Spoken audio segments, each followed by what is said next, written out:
we're going to explore what could happen if Israel attacked Iran. 1.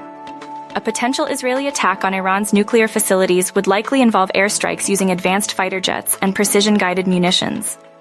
2. The targets would probably be Iran's known and suspected nuclear sites, including enrichment facilities, research centers, and weapons storage areas. 3. Iran would almost certainly retaliate.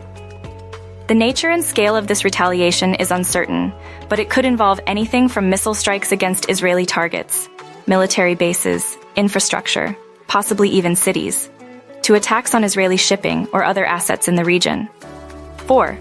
Hezbollah, a powerful Lebanese Shia militia closely allied with Iran, would likely be drawn into the conflict, potentially launching rocket attacks on Israel from Lebanon. 5. Other Iranian-backed groups in Syria, Iraq, Yemen, and elsewhere could also join the fighting. 6. The United States, as a key ally of Israel, would be drawn into the conflict, likely providing intelligence, logistical support, and possibly even direct military intervention. This could escalate things drastically. 7. Regional allies of Iran, such as Russia and potentially even China, might also become involved, possibly indirectly, by supplying Iran with weapons or other forms of support. This could easily broaden the conflict beyond just Israel and Iran. 8. A wider regional war could erupt, drawing in other nations and creating a humanitarian crisis.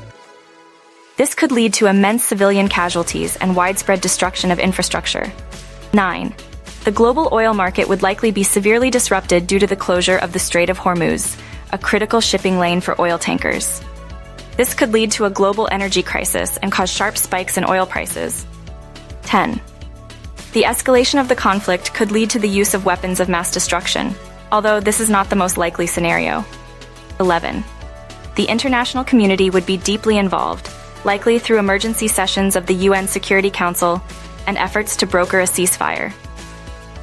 However, the effectiveness of such intervention would heavily depend on the degree of involvement of major global powers. 12. The long-term consequences would be far-reaching, including significant geopolitical instability, major economic disruption, and a possible protracted period of violence and conflict. It's important to understand that this is a hypothetical scenario. The actual events would depend on many unpredictable factors.